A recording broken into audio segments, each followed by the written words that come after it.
سلام خبركم تخطاتلتنا كما يتوعلو مباركس نايس ساعة الزيناتات حزا متأكم اللخو مجمرتكن أرست زينا إرترا حبرت أوروبا زنبر لأقراخنا وحمو السنو كونينا وتادرات إثيوبيا كاب هاقرا كم توتقم سوماليا دحر محبرة أمريكا شغلة تاقلت تكال سلي عاد إنجليز جاينا وين متأمت كم سليت كم زململهم ቻይና ገሊጻ ትራምፕ ገበነኛ ምስተባህለ ብዙሓት ሚሊዮነራት ንዑይ ድግፉ ከም ዘለው ተገሊጽን ካልኦትን ዝብሉ ዜናታት ሒዝና መጽናኩም ኣለና ሰናይ ምክትታል ኤርትራ ሕብረት ኤውሮፓ ዘንበረላ እገዳኽና ዋሕሙ ወሰኑ ከወኒና ኤርትራ ሕብረት ኤውሮፓ ቅድሚ 3 ዓመት ንዘንበረላ እገዳ እንደገና ክናውሖም ወሰኑ በትርኾኒናላ ኤምባሲ ኤርትራ ብሕብረት ኤውሮፓን ቤልጂየም ኔዘርላንድን ላክሰምበርግን ኣብ ብራስለስ ትማለሶኒ ኣብ ዘውፅኦ መግለጺ ምንዋሕ ናይቲ እገዳታት ዘይምኽኒ ተጻብኦ አንጻር ኤርትራ ይክብል نقف أبكرنا أفريقيا نزل جيوبوليتيكا ومعبالتات وعلامات نايت حبرت نمتكبر سوات إيزبالات مغلاتي قوقي حقا وأقابابات مسرت مكبر سواته سنع كوستات مخانو ناتيقوا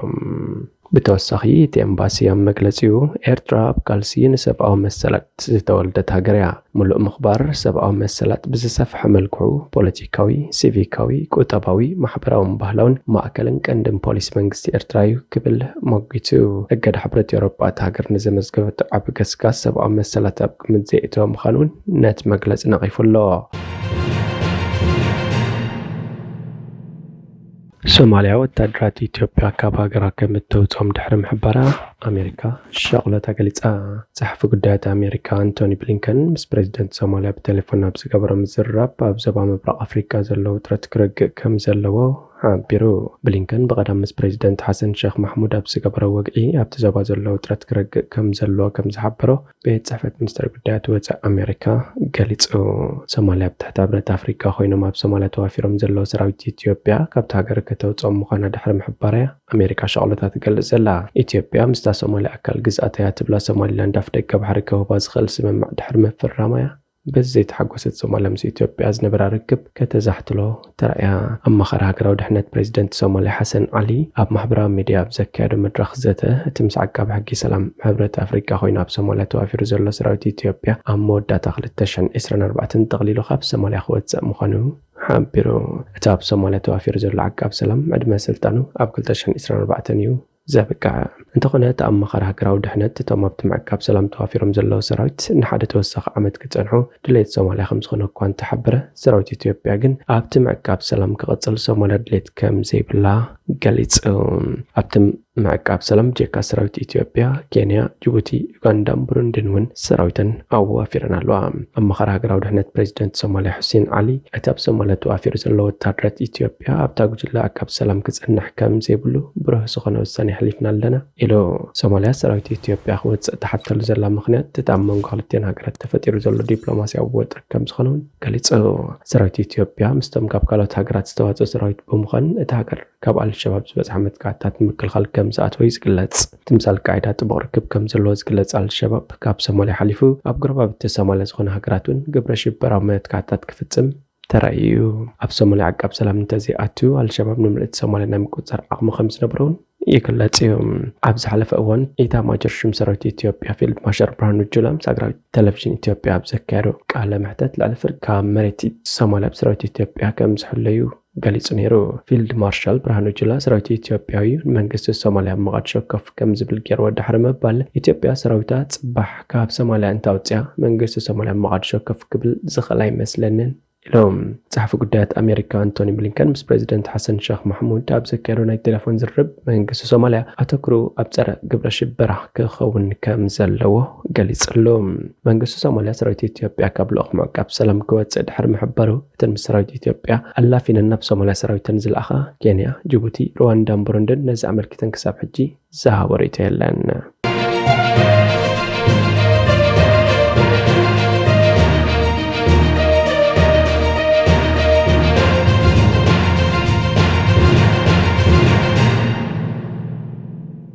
تكال سلي عدي إنجليز MI6 جاينا وين مزامتي كم سليتي كم زململهم جانا قليت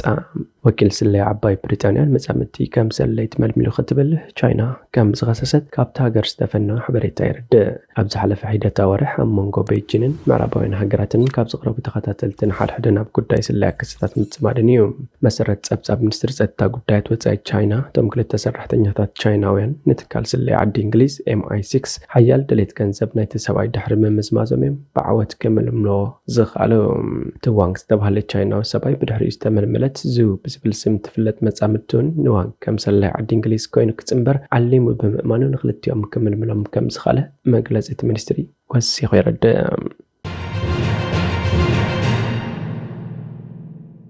ትራምፕ ገበነኛ ምስ ተባህለ ደድሕሪኡ ብዙሓት ቢልዮነራት ይዓስሉ ከም ዘለዎ ተገሊጹ። ፕሬዚደንት ኣሜሪካ ነበር ዶናልድ ትራምፕ ኣብ ዝሓለፈ ሰሙን ድሕሪ ዝተዋህቦ ታሪኻዊ ገበናዊ ፍርዲ ኣዝዮም ሃባት ለገስቲ ሪፓብሊካን ኣብ ጎኒ ይዓስሉ ኣለዉ። ኣብቲ ኣብ ዝመጽእ ወርሒ ሕዳር 2024 ዝካየድ ምርጫ ሕጹይ ሪፓብሊካን ኮይኑ ዝቐርብ ዘሎ ትራምፕ ንኮኸብ ፊልም ኣባጽሕ ዝነበረት ስቶርሚ ዳንኤልስ ምስኡ ዝፈጸመቶ ጾታዊ ርክብ ኣፍ ንምትሓዝ ገንዘብ ብምኽፋልን መዛግብቲ ቢዝነስ ብምትላልን ቤት ፍርዲ ገበነኛ ከም ዝበሎ ይዝከር። ንሱ ብመንጽር ጆ ባይደንን ዲሞክራትን ዝገበረው ዘለው ጻዕርታት መካብ ገንዘብ እኳ እንተደሓደ እዚ ፍርዲ ሲዕቡ ግን ኣብ ህይወቱ ሓደሽቲ ክስታት ክመጹ ጀሚሮም ኣለዉ። ትራምፕ ድሕሪ ፍርዲ ጎስጓስ ምርጫ ምስ ጀመረ ኣብ ውሽጢ 24 ሰዓታት ጥራይ 53 ሚልዮን ዶላር ከም ዘዋህለለ ኣፍሊጡ። እስራኤላዊት ኣሜሪካዊት ቢልዮነር ካዚኖ ሚርያም ኣደልሰን ኣብዚ ሰሙን ንወፍሪ ጎስጓስ ትራምፕ ብዙሕ ሚልዮናት ዶላር ከተወፍር ተባሂሉ ተጽቢት ይግበር። መሰረት ጸብጻባት ማዕከን ዜና ኣሜሪካ እታ ቢልዮነር እቲ ገንዘብ ፕሪዘርቭ ኣሜሪካን ዝተባህለ ኮሚቴ ፖለቲካዊ ስግምቲ ከተወፍዮ እያ። እቶን ኮሚቴታት ንዝምረፁ ሕፅያት ንምድጋፍ ሰፍ ዘይብል ገንዘብ ከውፃ ይኽእላ እየን። ሚርያም ኣደልሰን ክንደይ ዝኣክል ገንዘብ እያ ክትህብ ዝብል እኳ ግልጽ እንተዘይኮነ ፖለቲካን ካልኦት ማዕከናት ዜና ኣሜሪካን ግን እቲ ልግሲ ላዕሊ ቅድሚ ምርጫ 2020 ምስቲ ሕጂ ብሂወት ዘየለ በዓል ቤት ሸልደን ኮይኖም ዝሃቦ 9 ሚልዮን ዶላር ክኸውን ተጽቢት ከም ዝግበር ጸብጺበን ካልኦቱን ነዚ ክሳቡ ተኽለሎም። ኣብ ዝሓለፈ ሰሙን ድሕሪ ዝተዋህበ ፍርዲ ኣብ ዝነበሩ ሰዓታት ብርክት ዝበሉ ሃብታማት ቢልዮነራት ንትራምፕ ዝድግፉ መልእኽትታት ኣመሓላሊፎም። ካብኣቶም ሓደ ኣፍሪ ሲሊኮን ቫሊ ዴቪድ ሳክስ ኮይኑ ሕጂ ኣብዚ ምርጫ ሓደ ጉዳይ ጥራይ ኣሎ፣ ህዝቢ ኣሜሪካ ባና ሪፓብሊካን ክትከውን ደው ክብል ድዩ ኣይብልን ክብል ኣብያ ክትጽሕፉ። ኣብ ዝመጽእ ዕለት 6 ሰነ 2024 ሳክስን ኣፋሪቻማት ሃሊፓ ቲያንን ኣብ ሳን ፍራንሲስኮ ንትራምፕ ዝኾን ናይ ገንዘብ ምትእኽኻብ ከእንግዱ መደብ ኣለዎም። ተሳተፍቲ ክሳብ $300,000 ከበርክቱ ይሕተቱ ከም ዘለዉ ድማ ይንገር። ካልእ ለጋሲ ክኸውን ዝኽእል ኣካየዲ ስራሕ ሄጅ ፋንድ ቢል ኣክመን ኣብ ዝቕጽሉ መዓልትታት ብዛዕባ ትራምፕ ዝገብሮ ድጋፍ ወግዓዊ ክገብር ተባሂሉ ተጽቢት ይግበር። ቅድሚ 3 ዓመት ኣክማን ድሕሪ ናብ ካፒቶል ኣሜሪካ ትራምፕ ንኹሎም ኣሜሪካውያን ይቕሬታ ክሓትት ኣሎ ክብል እንከሎ ድሕሪኡ ግን ኣብ ልዕሊኡ ዘቕረቦ ነቐፈታ ብምልስላስ ክድግፎ ተራእዩ።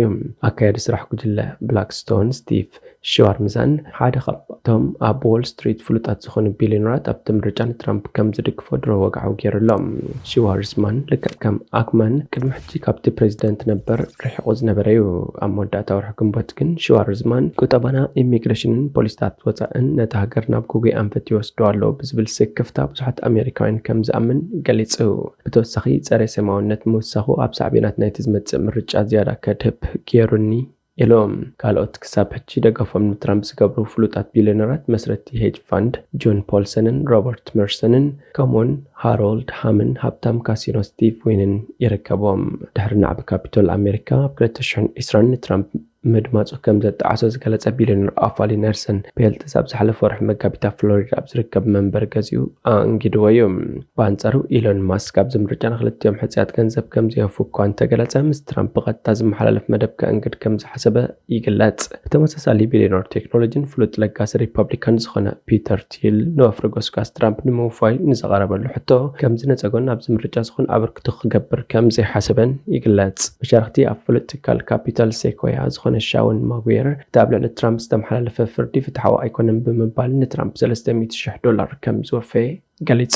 ማጉየር ምምሕዳር ባይደን ኣብ ኣተዓላልያ ምውፃእ ኣሜሪካ ካብ ኣፍጋኒስታንን ማእከላይ ምብራቕን ከምኡውን ካልኦት ጉዳያት ከም ዘለዉ ብምግላጽ ንትራምፕ ዝድገፈሉ ምኽንያታት ኣብ ኤክስ ኣስፊሩ ነይሩ። ንሱ ወሲኹ እቲ ኣብ ልዕሊ ትራምፕ ዝቐረበ ዝተፈላለዩ ሕጋዊ ጉዳያት ነቒፉ። ፕሬዚደንት ትራምፕ ብገመን ተፈሪዱ ናብ ቤት ማእሰርቲ ዝወርደሉ ዕድል ኣሎ። ብግልፂ ክፀርብ እንተኮይነ ነዚ ንዕኡ ዝድግፎ ዘለኹ ናይ ፍትሒ ስርዓትና ኣብ ልዕሊኡ ከም መሳርሒ ይውዕል ኣሎ ዝብል እምነት እዩ ዘለኒ ኢሉ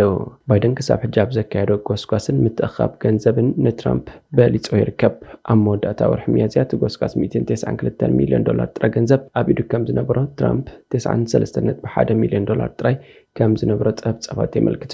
ኣብታ ወርሒ ግን ጎስጓሳት ትራምፕ $76 ሚልዮን ብምእካብ ኣብ ዝዕደት ምርጫን ፈለማ እዋን ንተወዳደርቱ ዴሞክራት በሊጾም ጎስጓስ ባይደን ኣብ ወርሒ ሚያዝያ $51 ሚልዮን ኣዋህሊሉ እዚ ድማ ካብቲ ወርሒ መጋቢት ዝተኣከበ ልዕሊ $9 ሚልዮን ኣዝዩ ዝነኣሰ እዩ ይኹን እምበር ገንዘብ ወሳኒ ኣይከውንን እዩ ክብል ኣብ ኬዝ ዌስተርን ሪዘርቭ ዩኒቨርሲቲ ኦሃዮ ኪላ ጎስጓስ ፋይናንስ ዝኾነ ፕሮፌሰር ጃስቲን ቡክሌር ንቢቢሲ ተዛሪቡ ገንዘብ ኣብ ሓደ ጎስጓስ ክህልዎ ዝኽእል ቀንዲ እጃም ኣፍልጦ ስማዕ ባዩ ኩሉ ሰብ ድማ ዶናልድ ትራምፕን ጆ ባይደንን መን ምዃኖም ይፈልጥ እዩ ይብል ኣሜሪካዊት መሻርክቲ ቢቢሲ ዝኾነት ሲቢኤስ ዝገበረቶ መጽናዕቲ ትራምፕ ኣብ ዝተፈላለዩ እዋናት ኣብ ዝነበረ መስርሕ ፍርዲ ኣብ ዝገበሮ ቁልፊ ጎስጓሳት ምትእኻብ ገንዘብ ኣዝዩ ልዑል ገንዘብ ክረክብ ከም ዝተረኣየ የመልክት እምበር ከስ خبركم ተኸታተልትና ናይዚ ሰዓት እዚ ዜናዊ መሰናዶና ኣብዚ ፍጸም ሓደሽ ዜናታት ንምክትታል ሰብስክራይብ ሼር ላይክ ኮሜንት ምግባር ኣይትረስዑ ኢኹም ሰላም